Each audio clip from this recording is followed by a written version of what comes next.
ನ್ಯೂಸ್ಗೆ ಸ್ವಾಗತ. ನಾನು ಚಂದ್ರಕಲಾ ನೂತನಗೌಡ.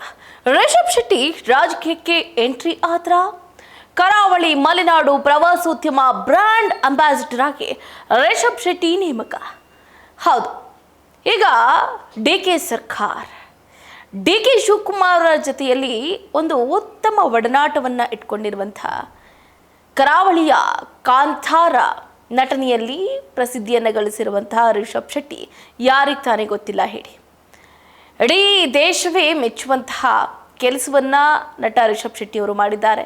ಸೊ ಹಾಗಾಗಿ ಇದೀಗ ನೂತನ ಮುಖ್ಯಮಂತ್ರಿಗಳಾಗಿರುವಂತಹ ಡಿ ಕೆ ಶಿವಕುಮಾರ್ ಅವರು ಕೂಡ ಅವರಿಗೆ ಒಂದು ಉತ್ತಮ ಜವಾಬ್ದಾರಿಯನ್ನು ಕೊಟ್ಟಿದ್ದಾರೆ. ಕರಾವಳಿಯಲ್ಲಿ ಹೂಡಿಕೆದಾರರಿಗೆ ಸುಗಮವಾದ ಮತ್ತು ಸರಳವಾದ ಮಾರ್ಗಗಳನ್ನು ಸೃಜಿಸಬೇಕು, ಉದ್ಯಮಿಗಳಿಗೆ ಆಗ್ತಾ ಇರುವಂತಹ ಇಲಾಖಾ ಕಿರಿಕಿರಿಗಳಿಗೆ ಪರಿಹಾರವನ್ನು ಕಂಡುಹಿಡಿಬೇಕು. ಹೀಗಂತ ಕರಾವಳಿ ಹಾಗೆ ಮಲೆನಾಡು ಪ್ರವಾಸೋದ್ಯಮ ಪ್ರಚಾರ ವಿಚಾರಕ್ಕೆ ಸಂಬಂಧಪಟ್ಟಂತೆ ಇದೀಗ ರಾಯಭಾರಿಯಾಗಿ ನಟ ರಿಷಬ್ ಶೆಟ್ಟಿ ಅವರನ್ನ ನೇಮಕ ಮಾಡಲಾಗಿರುವಂಥದ್ದು. ವಿಧಾನಸೌಧದ ಸಮ್ಮೇಳನ ಸಭಾಂಗಣದಲ್ಲಿ ಸಿಎಂ ಡಿ ಕೆ ಶಿವಕುಮಾರ್ ಅವರು ಅವರ ಅಧ್ಯಕ್ಷತೆಯಲ್ಲೇ ಕರಾವಳಿ ಪ್ರವಾಸೋದ್ಯಮ ಸಭೆಯನ್ನು ನಡೆಸಿದ್ರು. ಸಭೆಯಲ್ಲಿ ಕೆಲವು ತೀರ್ಮಾನಗಳನ್ನು ಕೈಗೊಳ್ಳಲಾಯಿತು. ಇನ್ನು 20 ದಿನದಲ್ಲಿ ಮಂಗಳೂರಿನಲ್ಲಿ ಸಚಿವ ಸಂಪುಟ ಸಭೆ ನಡೆಸುವುದಕ್ಕೆ ಒಂದು ಕಡೆ ಚಿಂತನೆ ಕೂಡ ನಡೆದಿದೆ.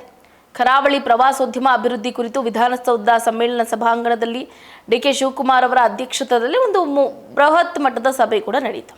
ಆ ಸಭೆಯಲ್ಲಿ ಖ್ಯಾತ ನಟ ರಿಷಬ್ ಶೆಟ್ಟಿ, ಕರಾವಳಿ ಭಾಗದ ಶಾಸಕರು, ಉದ್ಯಮಿಗಳು ಸಭೆಯಲ್ಲಿ ಭಾಗಿಯಾಗಿ ತಮ್ಮ ಅಭಿಪ್ರಾಯಗಳನ್ನು ರಾಜ್ಯ ಸರ್ಕಾರದ ಮುಂದೆ ಇಟ್ಟಿದ್ದಾರೆ. ಇನ್ನು ಸಭೆಯಲ್ಲಿ ಸಿಎಂ ಡಿ ಕೆ ಶಿವಕುಮಾರ್ ಅವರು ಮಾತಾಡಿ, ಕರಾವಳಿಯಲ್ಲಿ ಕ್ಯಾಬಿನೆಟ್ ಸಭೆಯನ್ನ ನಡೆಸ್ತೀವಿ, ಅಷ್ಟರ ಒಳಗೆ ತಾಂತ್ರಿಕ ಸಮಸ್ಯೆಗಳಿಗೆ ಪರಿಹಾರವನ್ನು ಸಿದ್ಧಪಡಿಸಬೇಕು. CRZ ಮತ್ತು ಅರಣ್ಯ ಇಲಾಖೆಯಿಂದ ಆಗ್ತಾ ಇರುವಂತಹ ತಾಂತ್ರಿಕ ತಕರಾರುಗಳು ಹಾಗೆ ಪರಿಹಾರಗಳ ಬಗ್ಗೆ 15ರಿಂದ 20 ದಿನದಲ್ಲಿ ವರದಿ ಸಿದ್ಧಪಡಿಸಬೇಕು ಅಂತಲೂ ಕೂಡ ಅಧಿಕಾರಿಗಳಿಗೆ ಸೂಚನೆಯನ್ನು ಕೊಟ್ಟರು.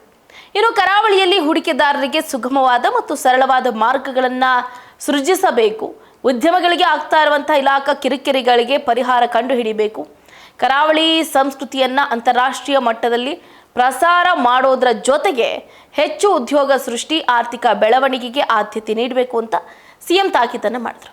ಸದ್ಯ ಅನುಮೋದಿಸಿರುವಂಥ 45 ಯೋಜನೆಗಳಿಂದ 4500 ಉದ್ಯೋಗ ಸೃಷ್ಟಿ ಆಗುತ್ತೆ. ಈ ಪ್ರಮಾಣ ಇನ್ನಷ್ಟು ಹೆಚ್ಚಾಗುತ್ತೆ. ಅತಿ ಉದ್ದದ ಸಮುದ್ರ ತೀರಗಳು ಇರುವ ಪ್ರದೇಶಗಳಲ್ಲಿ ರಾಜ್ಯದ ಕರಾವಳಿಯೂ ಕೂಡ ಸೇರಿಕೊಂಡಿದೆ. ನಮ್ಮ ಪರಿಸರಕ್ಕೆ ಧಕ್ಕೆ ಆಗದಂತೆ ಸಮುದ್ರ ತೀರಗಳನ್ನು ಪ್ರವಾಸೋದ್ಯಮ ಅಭಿವೃದ್ಧಿಯಲ್ಲಿ ಪರಿಗಣಿಸುವುದಕ್ಕೆ ಸೂಚನೆಯನ್ನು ಕೊಟ್ಟಿದ್ದಾರೆ. ಇನ್ನು ಕರಾವಳಿ ಮತ್ತು ಮಲೆನಾಡು ಪ್ರವಾಸೋದ್ಯಮ ಅಭಿವೃದ್ಧಿ ಪ್ರತ್ಯೇಕ ನೀತಿ ರಚನೆ ಮಾಡಲಾಗಿದೆ. ಇನ್ನು ಪ್ರತ್ಯೇಕ ನೀತಿಯ ಬಗ್ಗೆ ಮಂಗಳೂರು ಸಚಿವ ಸಂಪುಟದಲ್ಲಿ ಚರ್ಚೆ ಮಾಡಿ ಸಿಎಂ ಒಪ್ಪಿಗೆ ಪಡೆಯಲಿದ್ದಾರೆ. ಜೊತೆಗೆ ಆ ಭಾಗದಲ್ಲಿ ಹೋಮ್ ಸ್ಟೇಗಳಿಗೆ ತುಂಬಾ ನಿಯಮ ರೂಪಿಸಲಾಗ್ತಾ ಇದೆ, ಅವುಗಳನ್ನು ಸಡಿಲಗೊಳಿಸುವಂತೆ ಸೂಚಿಸೋದಕ್ಕೆ ಸಭೆಯಲ್ಲಿ ಅಭಿಪ್ರಾಯವನ್ನು ಕೂಡ ವ್ಯಕ್ತಪಡಿಸಲಾಗಿದೆ. ಸೊ ಹಾಗಾಗಿ ಸಭೆಯಲ್ಲಿ ಈ ವಿಷಯಕ್ಕೆ ಸಂಬಂಧಪಟ್ಟಂತೆ ರಿಷಬ್ ಶೆಟ್ಟಿ ಅವರು ಕೂಡ ಮಾತಾಡಿದ್ರು.